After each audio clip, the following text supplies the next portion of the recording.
Tu es le Créateur puissant, l'agneau ressuscité.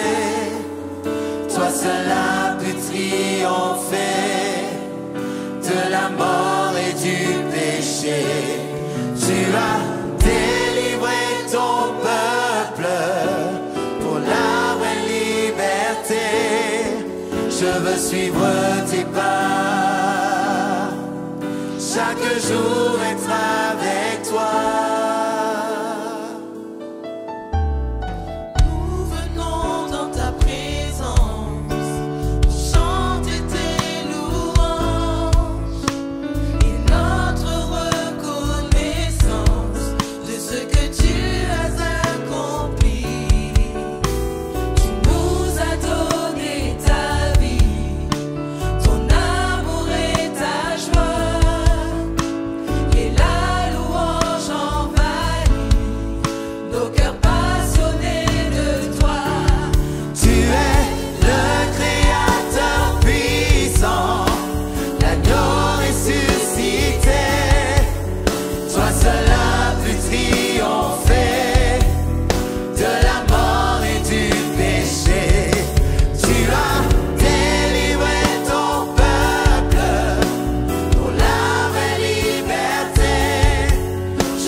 Toi seul as pu triompher de la mort et du péché. Tu as délivré ton peuple pour la vraie liberté. Je veux suivre tes pas,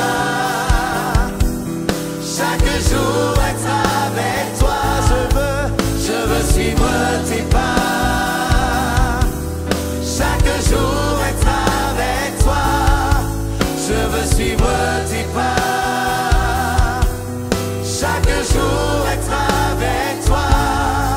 Je veux suivre tes pas.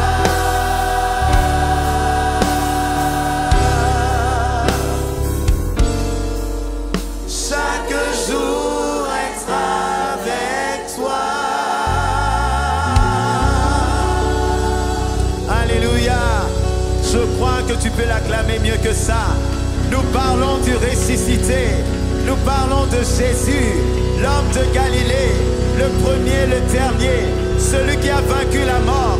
La mort n'a pas eu raison de lui, il est ressuscité, il n'est plus dans le tombeau, il vit à jamais, il est notre fierté, il est notre fierté. Je pensais que tu allais acclamer mieux que ça. Il est notre fierté, il est notre fierté. Nous soulevons la bannière de Jésus, nous élevons la bannière de Christ.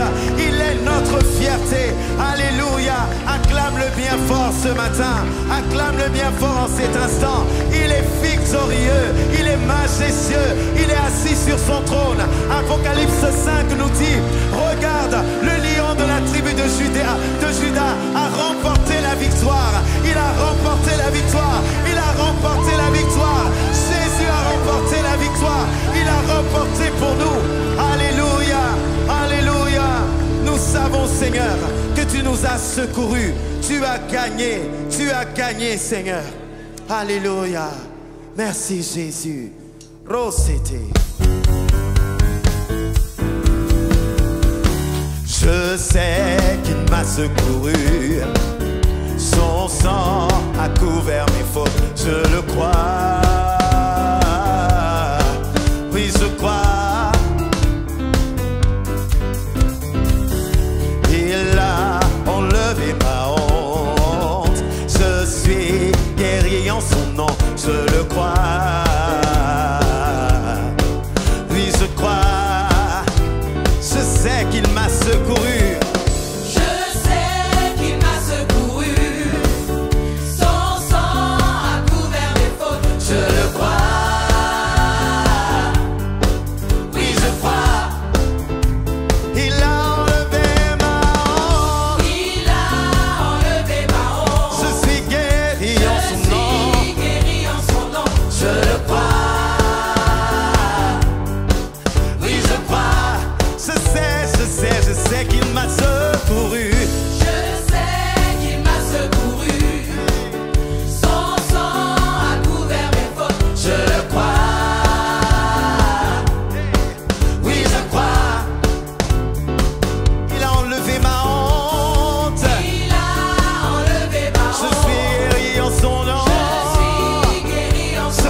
couronné, couronné.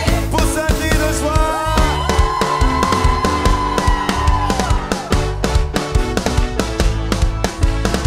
Notre Jésus est merveilleux. Il est merveilleux.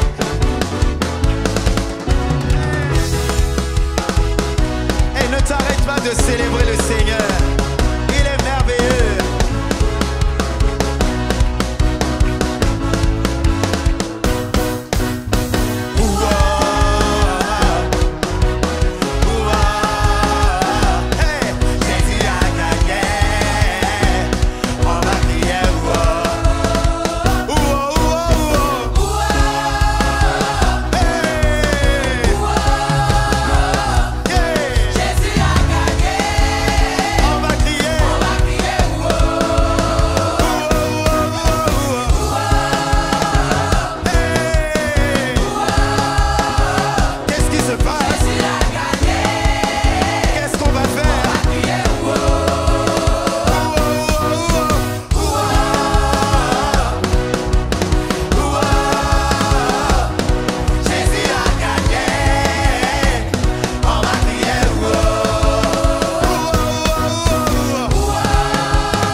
C'est Jésus de Nazareth. Oh, s'est fait maladie afin que nous soyons dans la santé. Il s'est fait malédiction afin que nous soyons bénis. Nous ne faisons pas du bruit ce matin, mais nous célébrons la victoire de celui qui nous a donné la vie. Il nous a délivrés de la vaine manière de vivre. Rappelle-toi du péché dans lequel tu étais. Et Jésus est venu te trouver. Il a dit, mon enfant, je te connais depuis toute éternité. Je te donne la vie par mon sacrifice et par mon sang, par ma résurrection et par ma présence en toi par le Saint-Esprit.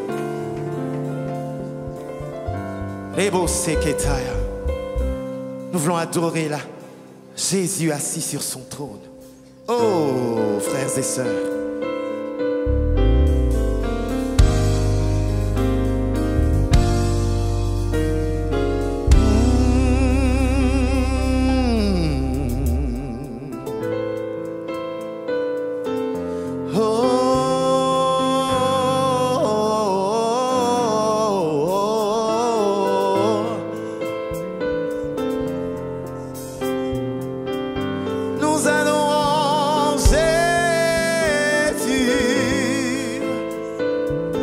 Assis sur son trône,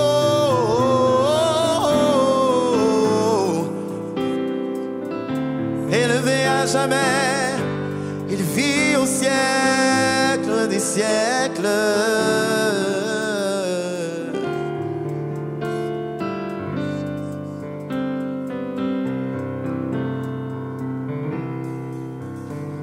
Tous les anges louent sous sa sainteté.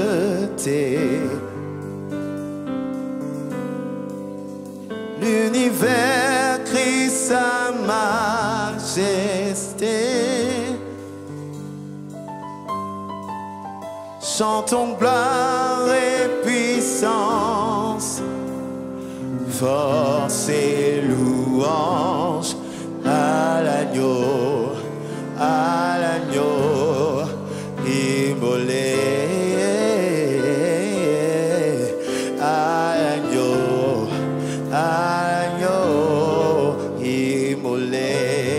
Chante-le avec moi. Tous les anges louent sa sainteté. Est-ce que tu réalises sa sainteté? L'univers crie sa majesté. Chantons gloire et puissance, force et louange. À l'agneau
chantons gloire et puissance, force et louange à l'agneau immolé, à l'agneau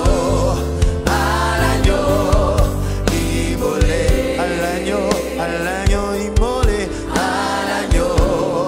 à l'agneau immolé, à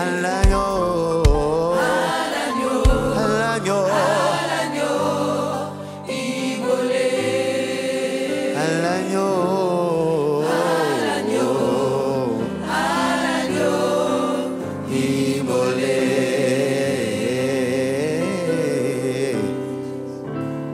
Jésus est l'agneau immolé, c'est lui que nous adorons en ce lieu.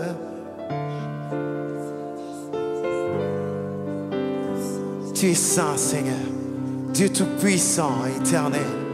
Louange à l'agneau.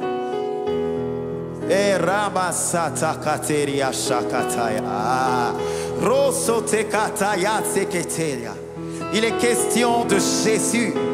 Il t'appelle de ta tombe, il te demande de sortir de ta tombe.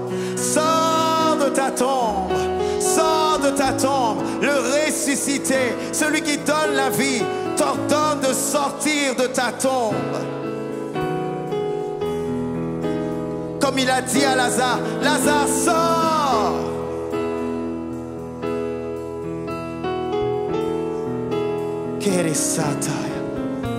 Il te demande de sortir de ta tombe parce que c'est lui qui t'appelle et qui te donne la vie en abondance. Reçois-le par la foi et sors de ta tombe. La tombe de la dépression, la tombe des ténèbres, la tombe de l'incrédulité, la tombe de l'immoralité, la tombe de l'impudicité, la tombe de tout, de l'orgueil, la tombe des ténèbres, la tombe de la magie, la tombe de la sorcellerie, la tombe de la scientologie, la tombe de tout ce qui ne glorifie pas son nom.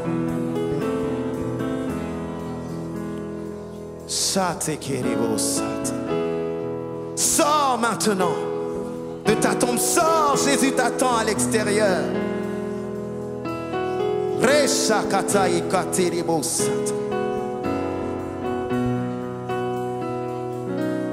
Adore-le.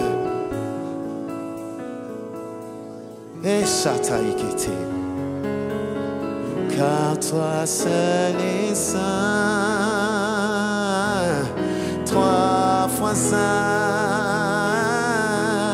Dieu tout-puissant, éternel. Louange à l'agneau, louange à l'agneau, car toi seul est saint, 3 fois saint, Dieu tout-puissant, éternel. Louange à l'agneau, car toi seul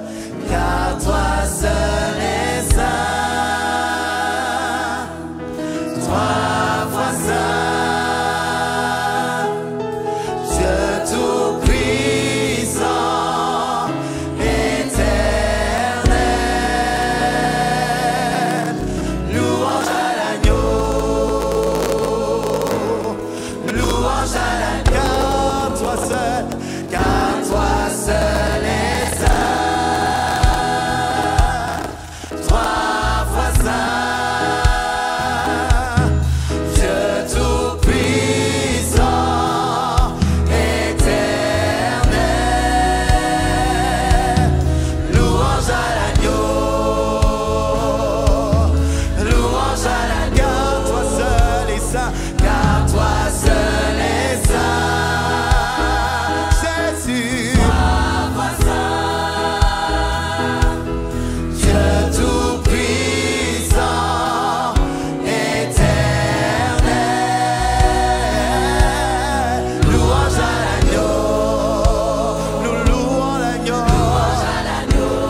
Saint-Esprit en vérité.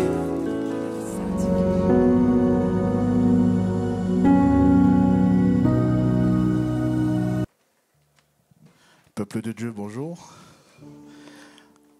Bonjour. Vous allez bien? Je suis content d'être là en cette fin de matinée. Alors, je suis le pasteur Lionel Basile, responsable de l'église de Bobigny-Noisy. On l'appelle Bobigny-Noisy parce que c'est à cheval sur les deux. Et Dieu fait une belle œuvre là-bas. Dieu est en train de nous faire avancer par sa grâce. Et on est en train d'avancer par sa grâce. C'est pas toujours évident, mais on est content d'être là. Et moi, je suis content d'être là avec vous ce matin, enfin, cette fin de matinée. 3 cultes, hein, c'est... Vous faites comment tous les dimanches là? 3 cultes. Nous, on a un culte déjà, mais 3 cultes. Mais voilà. Alors, mon épouse était là au premier culte, elle est partie avec des enfants. J'ai 4 enfants. 12, 9, 6 et 4. Nous, on a bien travaillé, donc je laisse ça aux jeunes maintenant. Esprit du Dieu vivant, merveilleux et précieux Saint-Esprit. Tu nous bénis depuis samedi et tu nous amènes en profondeur dans ta parole. Cette fin de matinée, nous sommes là et nous voulons entendre encore le son de ta voix. Chaque culte est un culte différent. C'est vrai qu'il y a 3 cultes, mais tu agis toujours différemment dans les 3 cultes. Ça peut être la même parole, mais tu la donnes différemment. Nous nous attendons à toi. Viens parler à nos cœurs ce matin. Que toutes les forteresses, que tous les raisonnements qui s'élèvent contre ta parole soient brisés dans le nom de Jésus. Nous les renversons dans le nom de Jésus. Et nous proclamons la parole de Dieu maintenant, que cette parole agisse dans les cœurs. Que les cœurs soient fertiles à recevoir ce que toi tu as prévu cette fin matinée. Donne-moi les mots justes, le vocabulaire adapté. Que le message soit clair et que les vies soient transformées par ta parole. Parce que tu dis que tu envoies ta parole et ta parole les guérit. Ta parole les fit échapper de la fosse. Précieux Saint-Esprit, prends le contrôle, comme tu as déjà fait, de ce moment encore. Au nom de Jésus. Amen. Amen. Je vais lire rapidement pour vous deux passages dans les Écritures, ce qui se trouve dans Nombre 21, versets 4 à 9. Alors, Nombre 21, versets 4 à 9 dit ceci. Ils partirent de la montagne de Hor par le chemin de la mer Rouge pour contourner le pays d'Édom. Le peuple s'impatienta en route et parla contre Dieu et contre Moïse. Pourquoi nous avez-vous fait monter hors d'Égypte pour que nous mourions dans le désert? Car il n'y a point de pain, il n'y a point d'eau, et notre âme est dégoûtée de cette misérable nourriture. Alors l'Éternel envoya contre le peuple des serpents brûlants. Ils mordirent le peuple et il mourut beaucoup de gens en Israël. Le peuple vint à Moïse et dit, nous avons péché, car nous avons parlé contre l'Éternel et contre toi. Prie l'Éternel, afin qu'il éloigne de nous ces serpents. Moïse pria pour le peuple.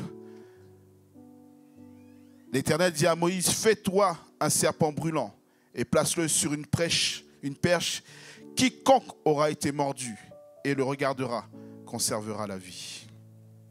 Moïse fit un serpent d'airain et le plaça sur une perche.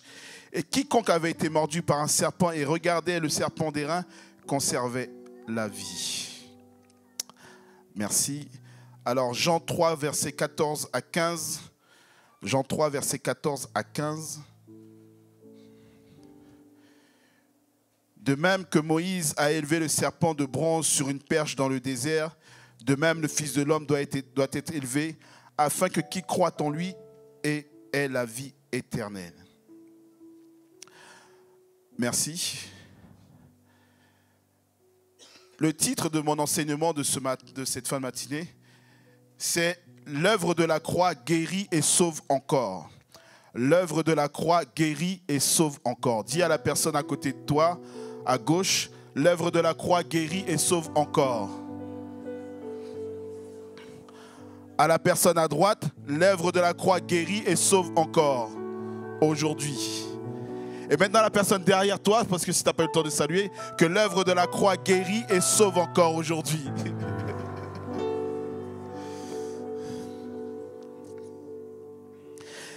Bien-aimé, l'œuvre de la croix n'est pas obsolète. L'œuvre de la croix n'est pas obsolète. Les temps changent. Les saisons changent. La connaissance augmente. Les moyens d'amener l'évangile changent. Mais le message reste le même.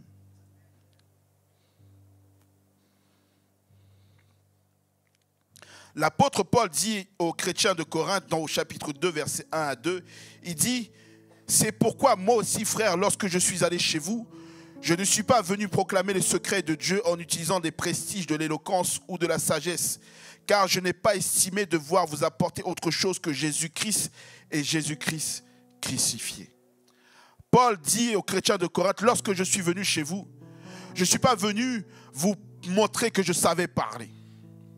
Je ne suis pas venu vous montrer que je savais aligner les phrases. Je ne suis pas venu vous montrer mon éloquence. Je suis venu vous révéler Jésus-Christ et Jésus-Christ crucifié.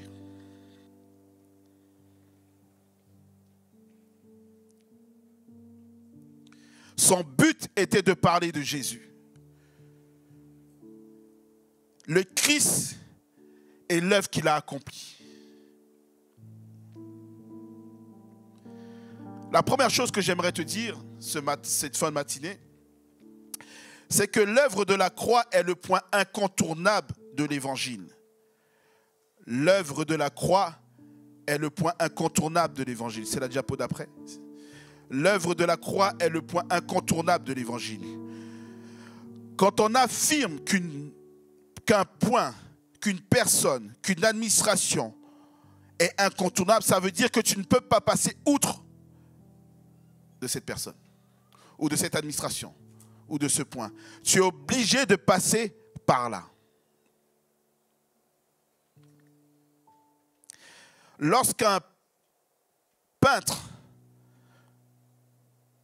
veut créer une œuvre, il a dans sa conception déjà ce qu'il va faire. Il sait déjà à l'avance ce qu'il va faire. La toile, elle est blanche, mais il sait déjà en fait où est-ce qu'il va aller.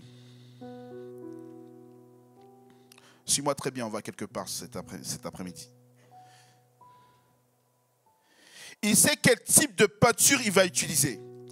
Il sait quel type de couleur qu'il va mélanger. Il sait quel type de pinceau qu'il va prendre. Il sait quelle forme aura le tableau dans sa finalité. Alors lorsque Dieu crée l'homme, lorsque Dieu la création, le but de Dieu, tu sais, Dieu crée l'homme, c'est la finalité de tout ce que Dieu a créé. Parce qu'après ça, il s'est reposé. Quand tu attends un enfant, tu sais que cet enfant va arriver, tu fais quoi en tant que parent? Tu prépares la chambre de l'enfant. Tu n'attends pas que l'enfant est là, tu dis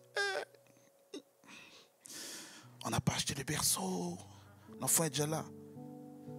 Non, en tant que parent sage, tu prépares déjà la chambre de l'enfant. En tant que parent sage, tu sais déjà en fait le lit que tu vas acheter pour l'enfant. Tu sais la couleur de la chambre, sauf si tu n'as pas voulu savoir le sexe de l'enfant comme nous pour notre premier enfant, on ne voulait pas savoir. Donc on a fait des couleurs neutres. Mais en tant que parent sage, tu prépares les choses. Dieu a préparé l'endroit où il allait déposer son enfant appelé Adam. Il a tout préparé. Et il prend cet enfant, Adam, et le met dans un environnement qu'on appelle Éden. Et la Bible nous dit que Dieu descendait chaque soir, parler, discuter, échanger avec Adam. Adam, mon bien-aimé, comment ça va? Comment s'est passée ta journée? Qu'est-ce que tu as fait aujourd'hui? Qu'est-ce que tu as fait dans le jardin? Qu'est-ce que tu as planté? Il y avait une relation, il y avait une intimité, il y avait une osmose entre le Créateur et sa création. Et puis soudainement, cet enfant s'est rebellé. Cet enfant a décidé de vouloir vivre loin de sa source. Et lorsqu'il a décidé et qu'il a désobéi à la loi, à la parole, au commandement que Dieu avait donné, une nature nouvelle est rentrée en lui qu'on appelle le péché. Une vie est arrivée qu'on appelle la mort.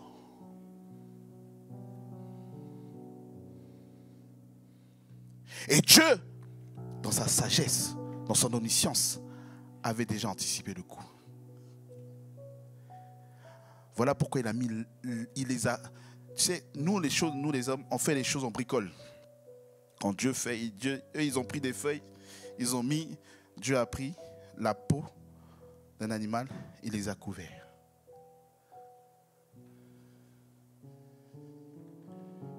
Dieu avait déjà anticipé.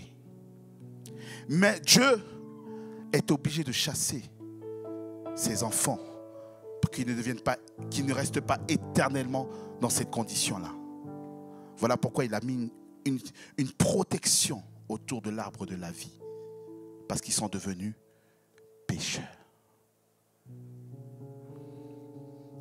Alors, dans sa sagesse, Dieu a activé ce qu'on appelle le plan de la rédemption.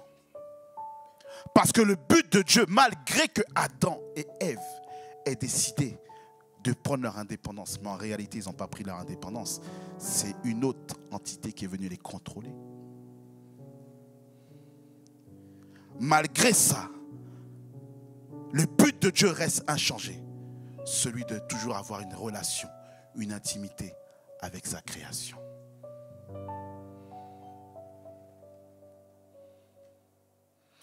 Alors, Dieu décide d'activer le plan de la rédemption pour sauver l'homme. La croix est un point incontournable. La croix est un point incontournable de l'évangile. On peut te parler de beaucoup de choses, mais la croix est le point sur lequel on doit revenir souvent pour te rappeler ce qui a été fait il y a 2000 ans.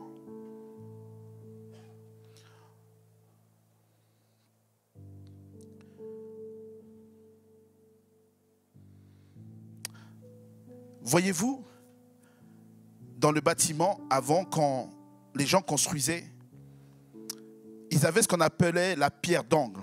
La pierre d'angle servait de mesure. La pierre d'angle donnait le tempo au bâtisseur. Il se basait par rapport à la pierre d'angle. Et Marc 12, verset 10 nous dit que la pierre qu'ont rejeté ceux qui bâtissaient est devenue la principale de l'angle. Jésus est le modèle. Jésus est la référence. Jésus est le modèle qu'on doit imiter. Il est la pierre d'angle. D'ailleurs, tu verras que l'Ancien Testament t'annonce sa venue. Les 4 évangiles te montrent comment il a opéré sur la terre, les miracles qu'il a fait, les aveugles qu'il a ouverts, les sourds qui ont pu entendre, les morts qu'il a ressuscités. L'ancienne alliance te montre la venue de celui qui va arriver, le Shiloh, le Messie. Les 4 évangiles te disent, voilà ce qu'il a fait. À partir du Nouveau Testament, on te dit, voilà comment vous devez vous comporter, parce qu'il revient. Ça veut dire que la Bible ne parle que de Jésus. Il est le point central.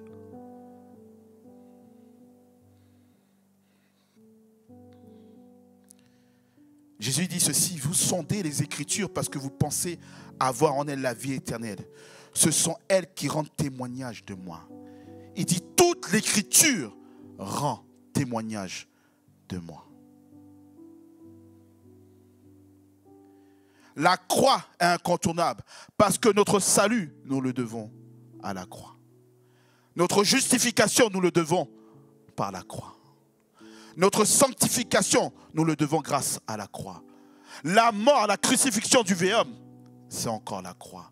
Le pardon de mes péchés, c'est encore la croix. Mon autorité en Christ, lorsque tu prends autorité sur la maladie, sur les démons, c'est encore la croix. La régénération de mon esprit, c'est la croix. La venue du glorieux et du précieux Saint-Esprit. Ça n'aurait pas pu se faire sans l'œuvre de la croix. La croix est un point incontournable.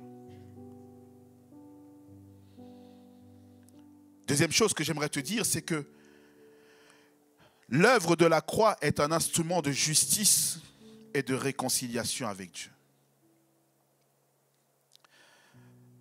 L'œuvre de la croix est un instrument de justice et de réconciliation avec Dieu.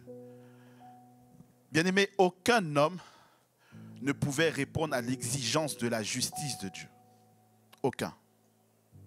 Aucun homme n'avait en lui la capacité de pouvoir répondre à ce que Dieu demandait pour apaiser la colère de Dieu. Aucun. Aucun homme n'avait en lui la capacité de pouvoir sauver l'homme. Parce que l'humanité a été vendue par un homme. Et comme la Bible dit que nous étions tous en Adam, ça veut dire que tous, aucun ne pouvait en lui régler le problème qu'on appelle le péché.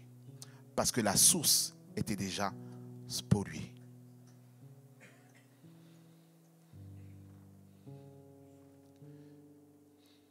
Les prophéties annoncent, les prophéties parlent de la venue de celui qui allait être immolé sur la croix. Les prophéties te parlent de celui qui est pendu au bois. Les prophéties te parlent de l'agneau. Jacques et Abraham, et avec son fils Isaac, il dit, mais Père, je vois, voici le bois, voici le feu, mais où est l'agneau?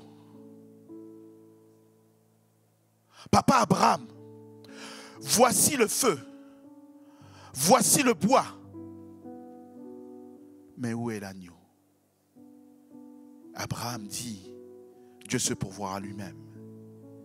Et un jour, un prophète appelé Jean-Baptiste, dans le désert, voit un homme arriver. Un homme avec la puissance d'Élie.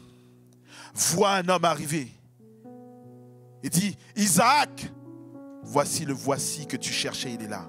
Il dit, voici l'agneau qui ôte le péché du monde. Il est là. Il arrive. Isaac dit, mais il est où?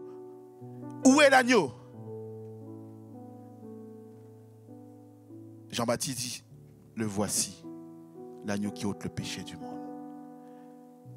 Mais cet agneau devait ôter le péché du monde par un instrument qu'on appelle la croix. Deutéronome 21, versets 22 à 23 dit ceci. Si tu exécutes un homme qui a commis un crime digne de mort et que tu le pendes à une potence, son cadavre ne passera pas la nuit sur le bois. Tu l'enterreras le jour même, car celui qui est pendu est maudit de Dieu. Et tu ne rendras pas impur le pays que l'Éternel, ton Dieu, te donne en héritage. Bien-aimé, l'instrument de la croix est puissante, pas parce que, je l'ai dit et je l'ai dit encore ce matin et hier soir, à la croix, sur le mont Golgotha, il n'y avait pas que Jésus qui était crucifié. Allô? Il n'y avait pas que Jésus qui était crucifié. La Bible nous dit et nous explique qu'il y avait à sa gauche un à sa gauche et un à sa droite. Alors la question, est-ce qu'ils ont eu une sentence différente que Jésus? Je te pose la question. Est-ce qu'il y a une sentence différente? Non. Alors pourquoi, malgré qu'ils ont eu la même sentence que Jésus, mais leur salut, leur mort ne nous a pas sauvés? Tu t'es jamais posé la question? Leur mort ne nous a pas sauvés. Pourtant, c'est la même sentence. Un brigand à gauche, un brigand à droite. Mais leur mort ne nous a pas sauvés. La puissance de la croix réside dans le fait qu'un innocent a payé pour nous, les coupables. La puissance de la croix réside du fait que lui, il était sans péché. Écoute, lui, il n'a pas péché. Il a été tenté en toutes choses, mais il n'a pas péché. Parce que la source n'était pas de Joseph. Parce que si la source était de Joseph, son salut, son sacrifice à la croix n'aurait eu aucune valeur. La Bible dit que la puissance du Très-Haut est venue sur Marie et elle était tombée enceinte. La source était de Dieu.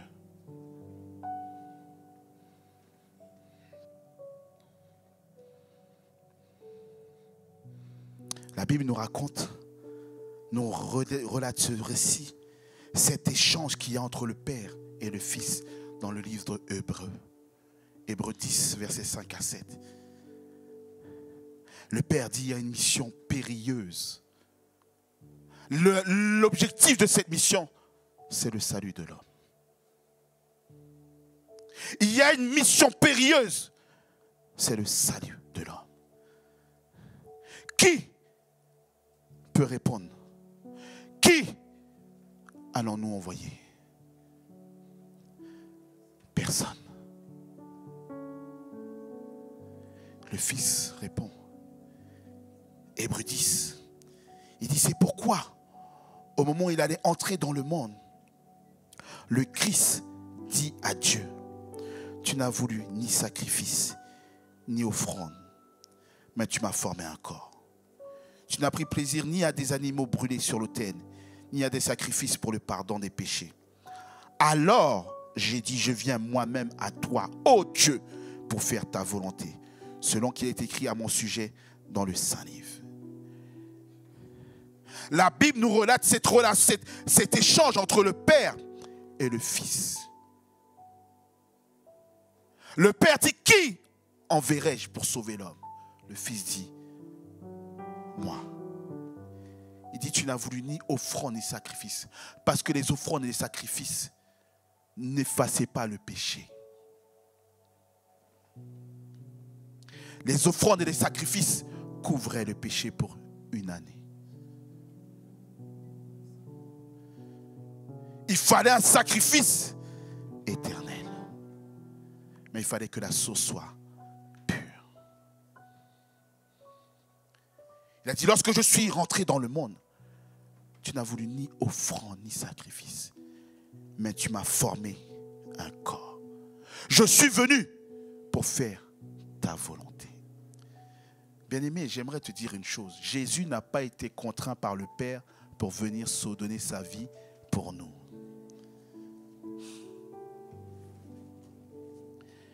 Jésus n'a pas été contraint par le Père.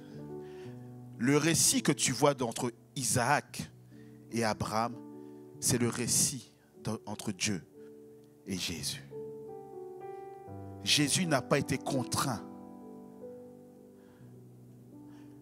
Abraham, Dieu dit à Abraham, lève-toi, prends ton unique fils. Or, Abraham avait 2 fils. Mais dit l'unique là, celui que tu aimes, celui que tu chéris là. Dieu a tant aimé le monde qu'il a donné son unique. Celui que tu aimes là, Abraham, prends-le, offre-le-moi en sacrifice. Abraham, la Bible dit qu'il se leva de bon matin, partit avec son fils et 2 de ses serviteurs. Arrivé à un stade, il voit le lieu où il devait sacrifier son fils. Et dit à ses serviteurs, restez ici. Le jeune homme et moi, nous montons pour adorer. Des fois, on pense que Isaac était tout petit. Bien aimé, Isaac n'était pas petit. Il est dit le jeune homme. Le jeune homme. Isaac, Abraham n'était pas jeune dans l'âge. Hein. Donc, en termes de rapport de force, mon fils de 6 ans, il a beaucoup d'énergie. Donc, si je dois courir derrière lui, qui sera fatigué en premier? Donc, il faut que juste de ruse pour pouvoir l'attraper. Oui ou non? Alors, en termes de force, entre Isaac et Abraham, qui avait le plus de force? Ça veut dire que Isaac lui-même a décidé de se laisser sacrifier. Jésus n'a pas été contraint par le Père. Il l'a fait. Il a dit, je viens moi-même, je prends la décision pour faire ta volonté.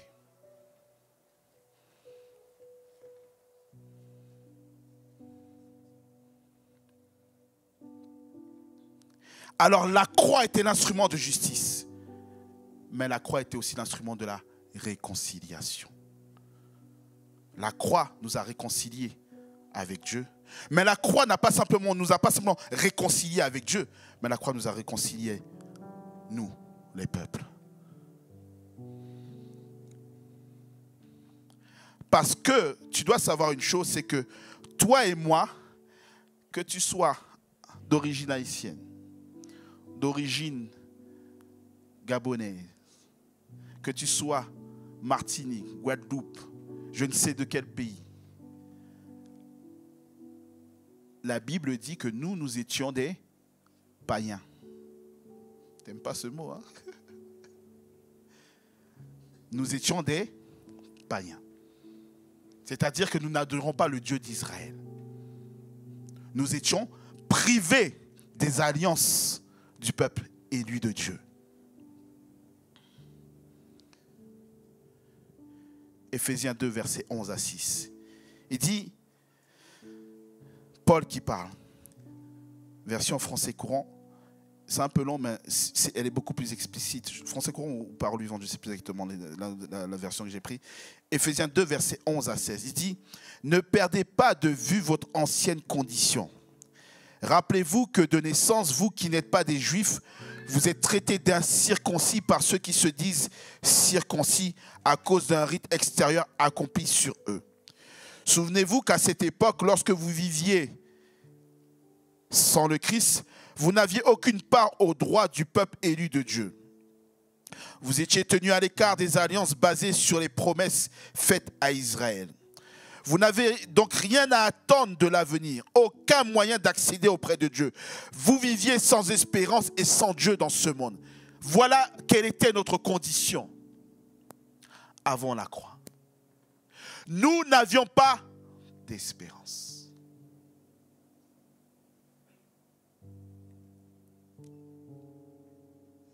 Mais maintenant, par votre union avec Jésus-Christ, vous qui étiez autrefois les éloignés, vous êtes devenus des proches parce que le Christ a versé son sang pour vous et vous a introduit avec nous dans la sphère de l'amour de Dieu. C'est Paul qui t'explique la condition que nous avions avant la croix. Et il t'explique la condition que nous avons maintenant après l'œuvre de la croix. Il dit l'œuvre de la croix nous a non seulement réconciliés avec le Père, mais l'œuvre de la croix nous a aussi réconciliés, les Juifs et les païens. Et cette réconciliation, Dieu a fait en sorte que ceux qui étaient éloignés et ceux qui étaient proches se sont maintenant rassemblés dans un seul corps qu'on appelle nouvelle création. Voilà pourquoi il dit lorsque tu es en Christ, il n'y a plus ni juif, ni grec, ni femme, ni homme. Nous sommes tous un. Ça a été possible par l'œuvre de la croix. Il n'y a plus ni race.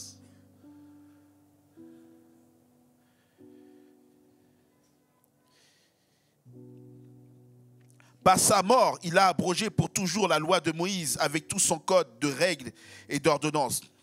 Il a recréé en lui-même une nouvelle humanité en fondant les deux peuples, juifs et non-juifs, en un seul. En s'incorporant ces deux parties opposées, il a ramené la paix. Par sa croix, il a donné le coup de grâce à leur inimitié. Il les a réconciliés tous les deux avec Dieu et les a réunis en un seul corps. la croix a permis la réconciliation horizontalement, mais aussi verticalement. La troisième chose que j'aimerais te dire cette fin d'après-midi, cette fin de matinée, c'est que l'œuvre de la croix nous a libérés de la malédiction et nous sommes désormais bénis en Christ. Dis avec moi, je suis béni. On dirait que tu ne crois pas. Hein? Je suis béni. Je suis béni. Je suis béni en Christ. L'œuvre de la croix nous a libérés de la malédiction. Bien-aimé, tu as été libéré de la malédiction grâce à l'œuvre de la croix. Ce n'est pas une promesse, c'est un fait accompli. J'ai été libéré de la malédiction. Tu veux savoir c'est quelle malédiction? Deutéronome 28. Parce que la malédiction est rattachée à la loi. Il dit, si tu obéis à ma voix et si tu respectes mes ordonnances, voici les bénédictions qui t'accompagneront. Mais il dit en revanche, si tu n'obéis pas à ma voix et si tu ne respectes pas mes commandements, voici les malédictions qui s'attacheront à toi.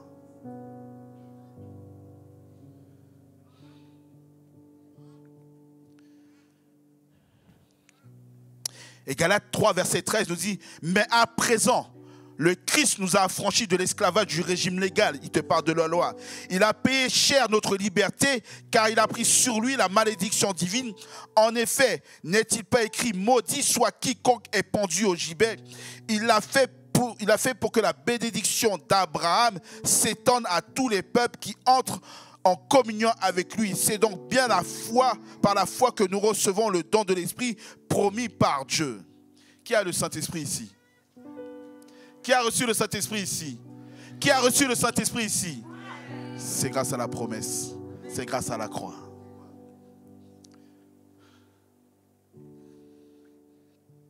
Il dit, la bénédiction que Dieu a libérée. Dieu a libéré une parole. Et cette parole était uniquement pour le peuple élu. Mais grâce à la croix, nous les oliviers sauvages, Dieu nous a greffés à l'olivier. Et maintenant, la sève qui coulait sur la tête d'Abraham coule aussi maintenant sur nous. Tu ne crois pas ça? Regarde. Parce que toi, tu crois que la bénédiction, c'est les montres, les cravates, les beaux costumes, les chaussures, les mèches ponies, tout ça là. La voiture, la maison. J'ai une percée. Oh là là, Dieu m'a donné une voiture. Bien aimé. J'ai le dernier 4x4. Oh là là là là là. Quand tu dors là, quand tu es dans la voiture, tu as l'impression que...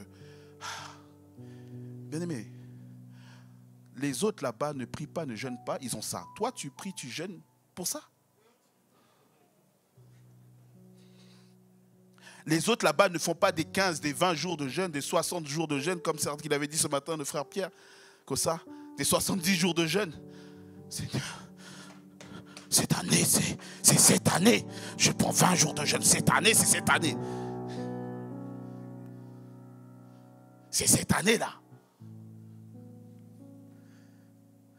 Tout ça pour voiture qui risque de s'abîmer. Hier soir en rentrant, j'ai même abîmé ma voiture. Tu vois? Tout ça pour ça. On entretient le corps. Tout ça pour ça. Il faut entretenir le corps. Ce n'est pas ce que je suis en train de dire. Mais la vérité, la bénédiction, ce n'est pas le matériel vers lequel tu cours. C'est pourquoi tu es capable de jeûner 3-4 jours pour le matériel. Mais est-ce que tu es capable de prendre juste un temps pendant... Seigneur, j'ai décidé de te prendre un temps à toi juste pour te chercher toi, juste pour te rencontrer toi, juste pour être avec toi. On pense que la bénédiction, ce n'est pas le matériel. La bénédiction, c'est une parole que Dieu libère sur ta vie. C'est une parole que Dieu libère sur ta vie. Il dit, j'ai béni Abraham. Tu veux savoir ça? Toutes les bénédictions qu'il a données à Abraham, il dit, Genèse 12, verset 3. L'Éternel dit à Abraham, va-t'en de ton pays et de la patrie et de la maison de ton père dans le pays que je te montrerai. Je ferai de toi une grande nation et je te bénirai. Je rendrai ton nom grand et tu seras une source de bénédiction. C'est ça là qui est attaché à nous. Dieu ne veut pas simplement te bénir. Dieu veut faire de toi une source de bénédiction. Toi, tu cours juste après mon cravate. Mais Dieu veut te faire de toi une source de bénédiction.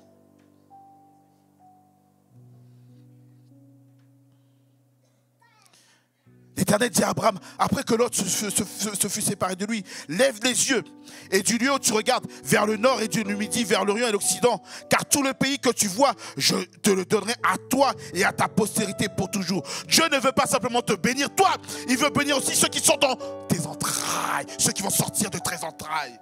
Toi, tu penses juste l'instantané, mais Dieu pense plus loin que toi.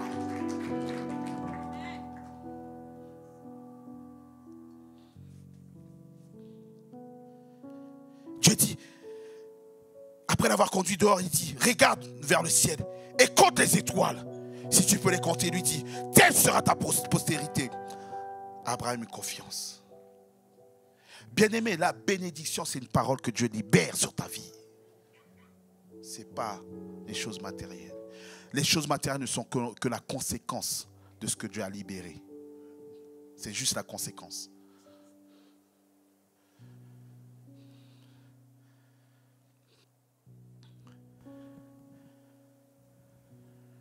Et la Bible dit, lorsque tu es né de nouveau, la première chose que Dieu fait quand tu es de nouveau, il te positionne en Christ. Physiquement, tu vois, il n'y a rien. Spirituellement, Dieu te positionne en Christ. Or, Dieu a libéré une parole sur Christ. Et comme il a libéré cette parole sur Christ, il l'a libéré aussi sur toi.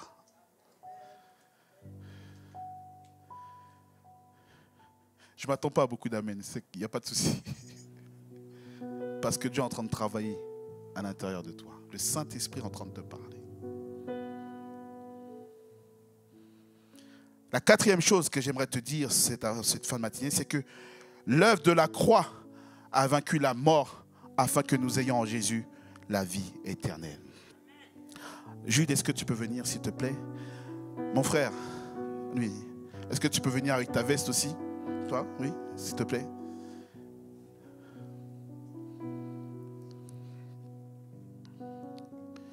Voilà. Reste là. Tout le monde me voit bien? Ah, lui, il a une grâce. Hein. Ah.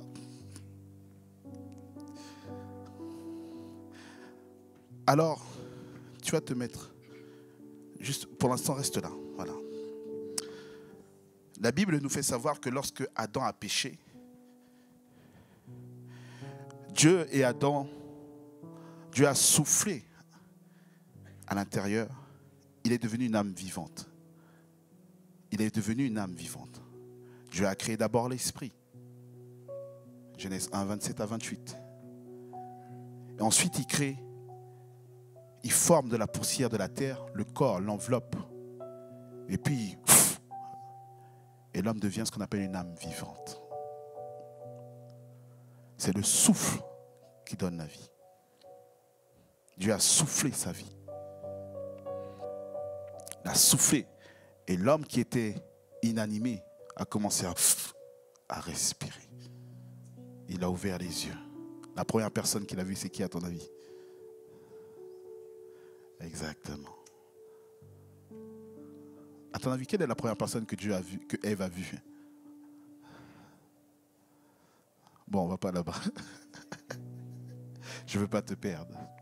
Il est devenu une âme vivante. Et il y avait une relation entre lui et Adam. Il y avait cette fusion entre Dieu et Adam. Ils marchaient, ils étaient ensemble. Dieu descendait tous les soirs pour parler à son fils. Adam a pu nommer les animaux parce que l'autorité, l'image de Dieu, la création lui était soumise. Le lion arrive devant Adam, il dit, toi tu vas taper lion, toi tu vas taper chimpanzé, toi tu vas taper éléphant. Jusqu'à ce jour-là, on n'a pas changé leur nom. Oui ou non? Jusqu'à ce jour, on n'a pas changé leur nom.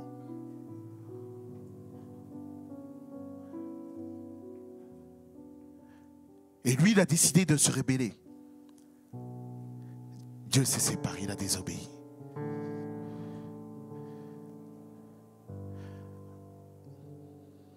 Bien. il a désobéi. Alors, la nature a horreur du vide. L'image de Dieu s'en est allée. Une autre nature est venue prendre place et s'attacher à lui, qu'on appelle le péché.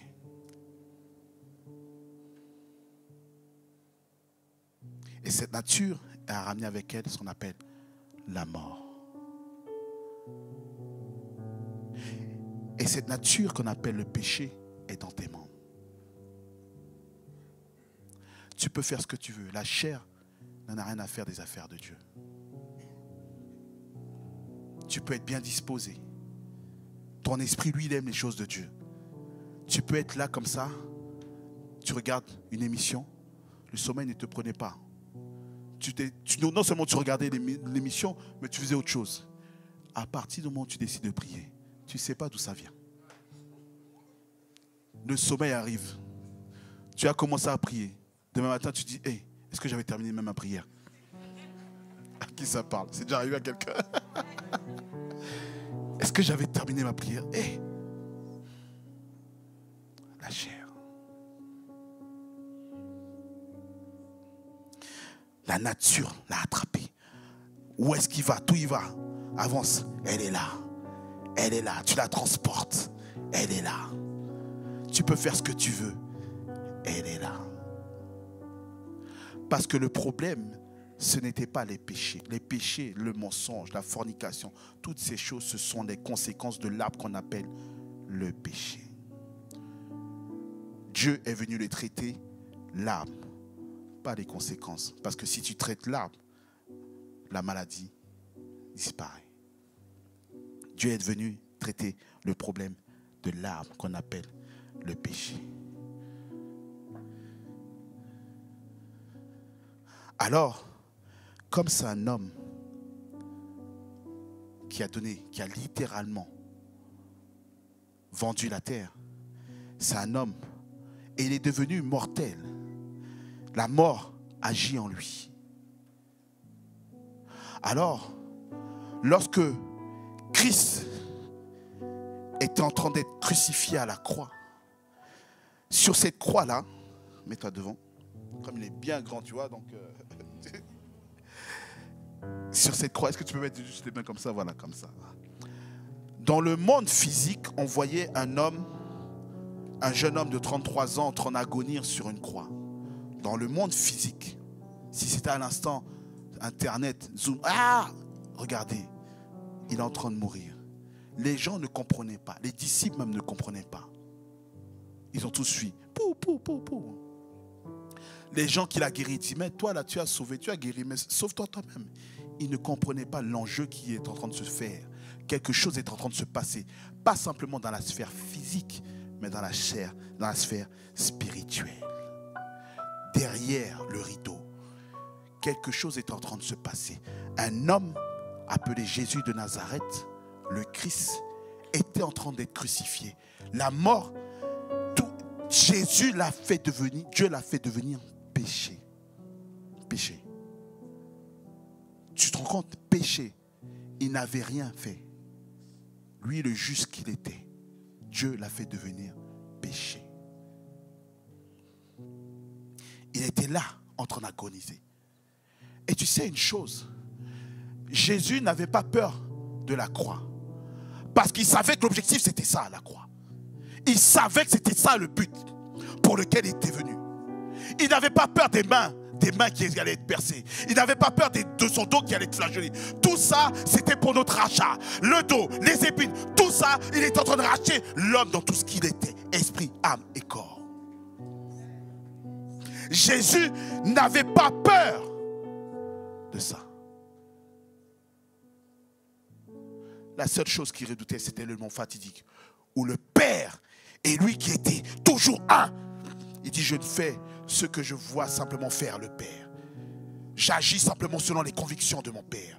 Si mon Père me dit guéris, je guéris. S'il me dit chasse, je sache. Parce que lui et moi, il dit à Thomas, si toi tu m'as vu, tu as vu le Père.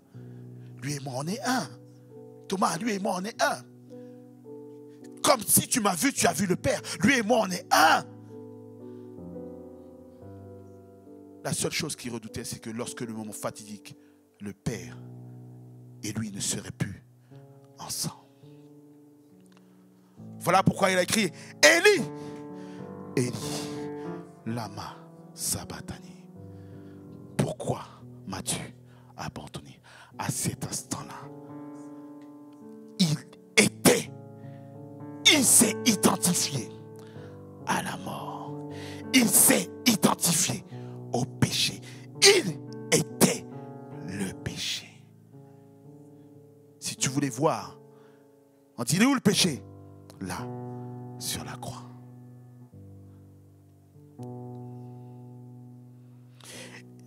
Alors on voyait un homme crucifié.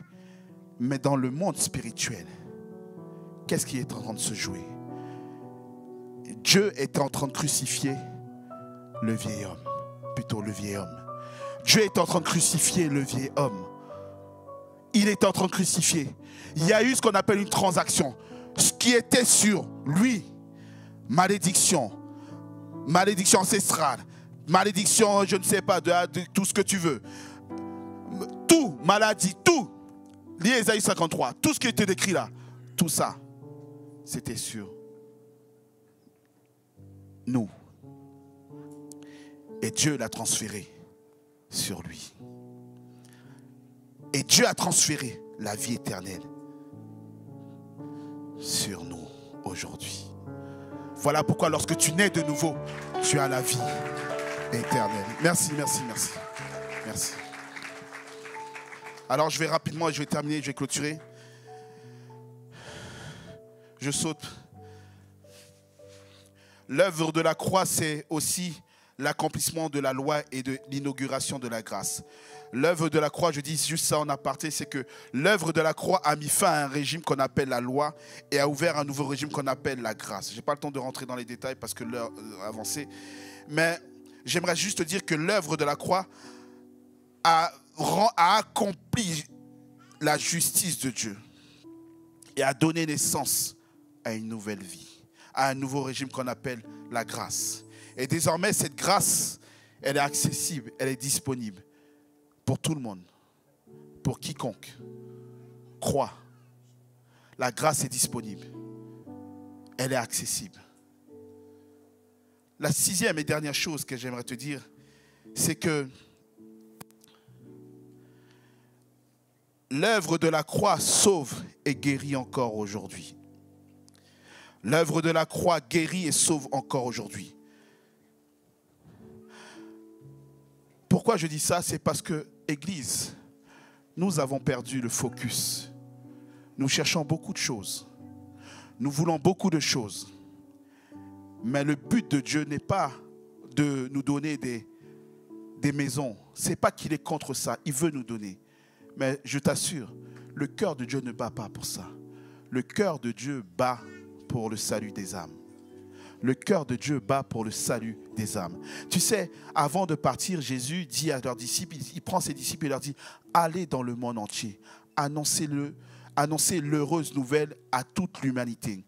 Celui qui croira et se fera baptiser sera sauvé. Mais celui qui ne croira pas sera condamné. Le but de Dieu, la mission que Dieu nous a confiée à nous. Parce qu'aujourd'hui, Jésus est assis à la droite du Père.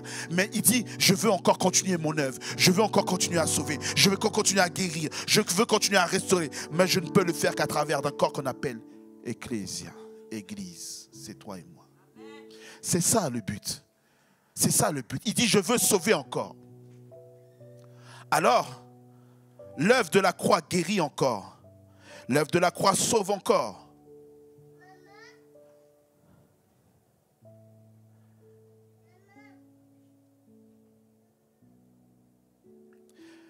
L'œuvre de la croix guérit encore. Parce que vois-tu, dans ce monde-là, ce monde va mal. Je vous donne quelques chiffres. Le monde va très mal. Bien-aimé, le diable est en train de faire un carnage. Un carnage. Carnage dans les couples. Carnage dans les relations familiales. Les relations père-enfant. Fils, fille, frère, sœur, cousin, cousine. Le diable est en train de faire un carnage au niveau des couples, au niveau des familles. Le diable est en train de faire un carnage. Lui-même, il est en train de mettre ses pensées de toutes sortes. Les gens sont en train de périr. Le taux de suicide, ils disent chaque année dans le monde, c'est près de 703 000 personnes qui se suicident et beaucoup d'autres font ce qu'on appelle des tentatives de suicide. En 2019, chez les 15 à 29 ans, le suicide était la 4e cause de mortalité dans le monde.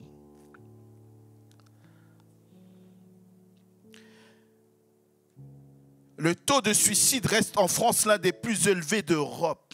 Tu te rends compte? Le taux de suicide en France reste l'un des plus élevés d'Europe. La dépression, n'en parlons même pas. En France, on estime que près d'une personne sur 5 a souffert ou souffrira d'une dépression au cours de sa vie. La dépression est une maladie qui touche tous les âges, depuis l'enfance jusqu'à très tard dans la vie. Ne pense pas que c'est uniquement les adultes. Je n'ai pas le temps de rentrer dans les chiffres parce que je veux chuter. La délinquance augmente. Les homicides ont augmenté, plus 5%. Les tentatives d'homicide, plus 13%. Les coups et blessures volontaires, plus 9%. Le monde va mal. Mais l'Église aussi va mal. Nous avons dans l'Église, sans nous rendre compte que beaucoup d'entre nous, nous avons été aussi piqués par le venin du serpent. Beaucoup d'entre nous transportons des blessures qui ne sont pas cicatrisées. Beaucoup d'entre nous avons en nous des portes qu'on a ouvertes, conscient ou inconsciemment. Beaucoup d'entre nous gardons le venin de l'amertume en nous. Jésus dit, lorsque le diable vient, il me scanne. Il dit qu'il ne voit en moi rien qui lui appartienne. Et beaucoup d'entre nous, nous pensons que l'amertume n'a pas de conséquences. La Bible dit que Dieu sort ce peuple d'Égypte, l'amène dans une source d'eau qui s'appelle Mara. Et il dit, ils ont bu, il dit, l'eau est amère, oh Moïse, on ne peut pas boire. Dieu dit, prends le bois, mets-le dans l'eau, la croix encore. Et l'eau deviendra douce. La solution à l'amertume s'appelle l'œuvre de la croix. Tu peux être né de nouveau. Ce n'est pas un problème que tu sois né de nouveau. Le problème, c'est qu'est-ce que tu gardes dans ton cœur. Bien-aimé, Dieu nous rend responsables de ce que nous gardons dans nos cœurs. Ce n'est pas Dieu qui, c'est Dieu nous rend responsables. Il dit, veille sur ton cœur, je ne vais pas le faire à ta place. Nous sommes victimes à la fois bourreaux. Je blesse, mais je suis aussi blessé. C'est à toi de garder ton cœur. C'est à toi de garder ton cœur des offenses, de l'amertume. Tu ne peux pas, dans tous les cas, toi-même des fois tu parles mal aux gens. Tu as blessé sans t'en rendre compte peut-être. Mais les autres ont blessé. Le but, celui qui peut extirper le venin de l'amertume s'appelle Jésus le Christ, l'œuvre de la croix. Mais beaucoup d'entre nous sommes nés de nouveau. Nous cheminons avec Dieu. Nous avançons avec Dieu. Nous aimons Dieu. Mais pour beaucoup d'entre nous, l'amour s'est refroidi. Le zèle de sa maison s'est refroidi.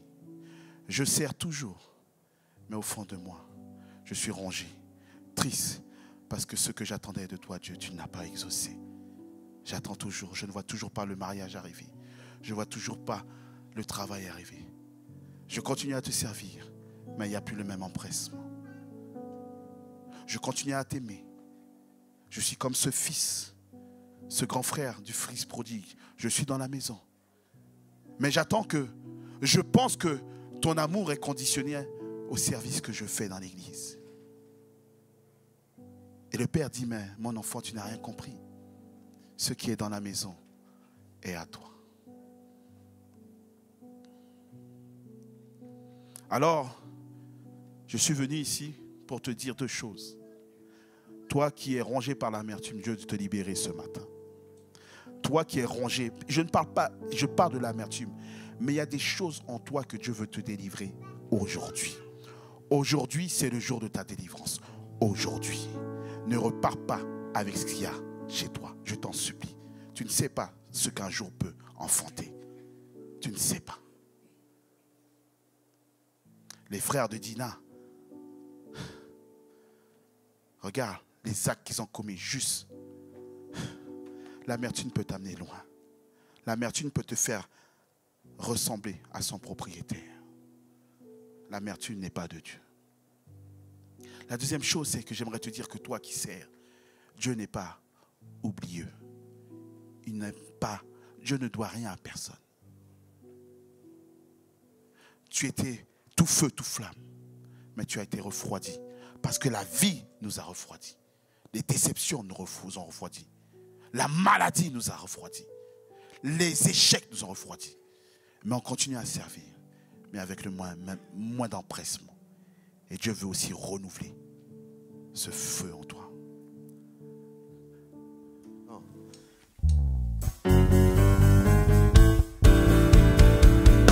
Je sais qu'il m'a secouru. Son sang a couvert mes fautes, je le crois. Hey, oui, je crois. Il a enlevé ma honte. Je suis guéri en son nom, je le crois. Oui, je crois. Je sais, je sais, je sais, je sais. Son sang a couvert. Je le crois, je le crois. Oui, je crois. Il a enlevé ma honte. Il a enlevé ma honte. Je suis guéri. Je suis guéri en son nom. Je le crois. Est-ce que tu le crois vraiment? Oui, je crois. Je veux proclamer que Jésus a vaincu la mort. Je veux proclamer.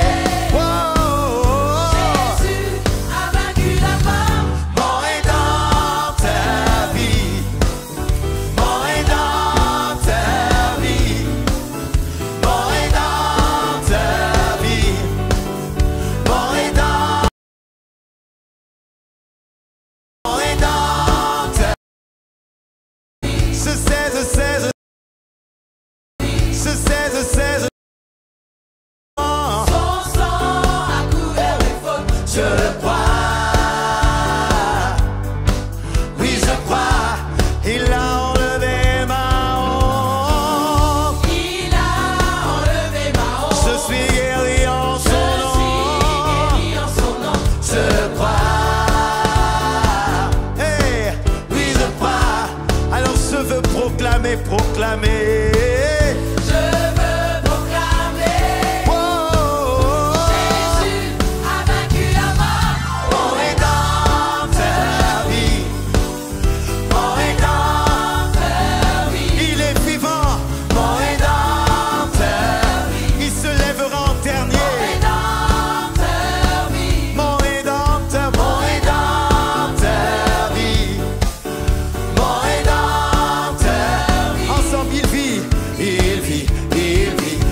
avons, sa puissance, nous avons, Jésus, nous avons, Emmanuel, et nous avons, son pouvoir, et nous avons, sa puissance, nous vainquons, Satan, nous vainquons, les démons, et nous vainquons les sorciers, dans le nom, de Jésus, et nous avons, Jésus, et nous avons, Emmanuel, et qui nous avons encore, pouvoir, nous avons quoi? sa puissance, Sans aller. Alléluia, Alléluia, Alléluia, Chante aller, chante aller, chante aller, chante aller, chante aller, allez, allez, allez, hey,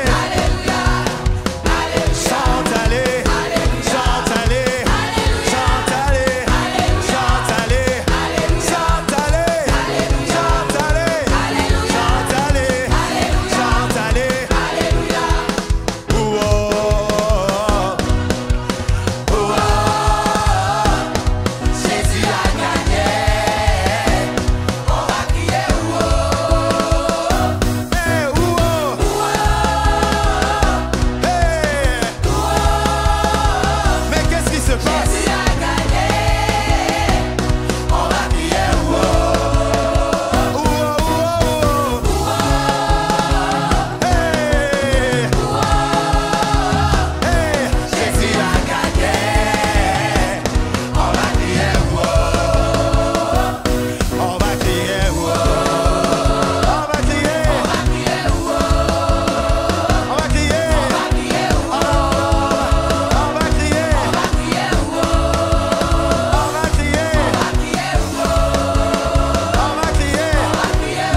Seigneur. Hey.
Soyez bénis. Ah, soyez bénis. C'est ainsi que notre culte en ligne se termine.